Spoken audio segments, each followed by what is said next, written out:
Welcome to our 5 on 5. Pleased to welcome back Melissa Cano from the Oregon Department of Forestry. Melissa, good to see you again. How are you? Good to see you. How are you? I'm doing very well, thanks. So let's start with smoke. Is that obviously affecting firefighters out on the fire lines, but how is it hampering your ability to fight fires? So the thing with smoke is we always say it's a double-edged sword. And while it's very impactful to everyone in the community, no one necessarily wants to be breathing in smoke, which we understand.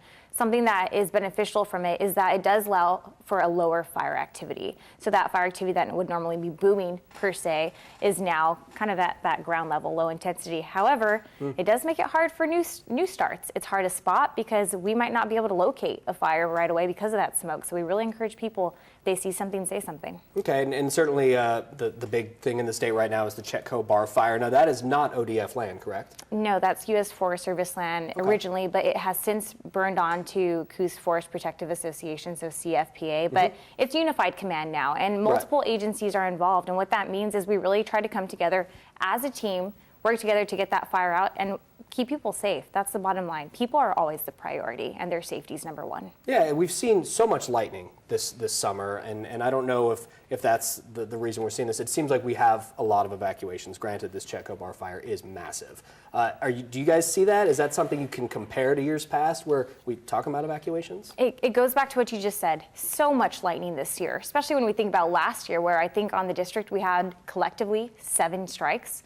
This year, just in a week, we had 100 new fire starts based off lightning on ODF protected land. So with that new fire start number comes the chance of increased evacuation. So definitely, whenever we have up starts, that's when it happens. Okay, and how do you prioritize just so much happening across the state right now in your particular area in Southwest Oregon? How do you guys prioritize people and equipment? Because there's a lot going on. Resources are very slim right now, and people think resources connected to fire, okay, firefighting equipment is eliminated, but it's not just that, it's personnel.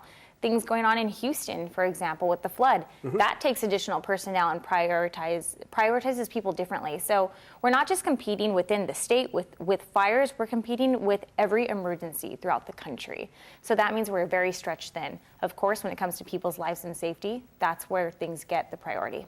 Certainly. All right, we're going to take a quick break. Much more with Melissa in a moment. Stay with us. Welcome back to our 5 on 5. Again, we're here with Melissa Cano from the Oregon Department of Forestry. Melissa, you obviously are ensconced in this, all summer long. What advice do you have for viewers regarding firefighting and everything that's going on? One of the things we're encountering a lot is misinformation, and that goes across the board for all fires, all jurisdictions, is people are kind of looking in unusual places, if you will, for their information, and we're really encouraging people.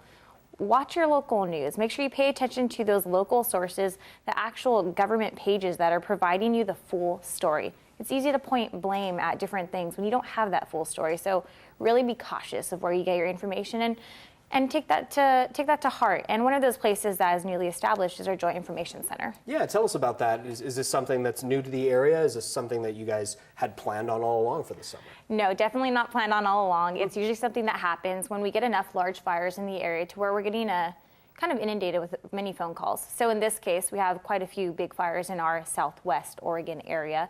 And in that, we want to help people. We want to make sure they have everything they need. They have a one-stop shop for all that information, no matter whose fire it is, no matter who's managing it. So we're really encouraging people to go there if they haven't already. Okay, we've been talking about it, I think earlier this week, how people can help firefighters, because there's a lot of people working a lot of hours in not very good conditions with the smoke and everything. Is there any advice you have for people on how they can help firefighters? That's an excellent question, and it's something we get often. People want to help, and it's a beautiful thing that's human nature, that people want to help firefighters.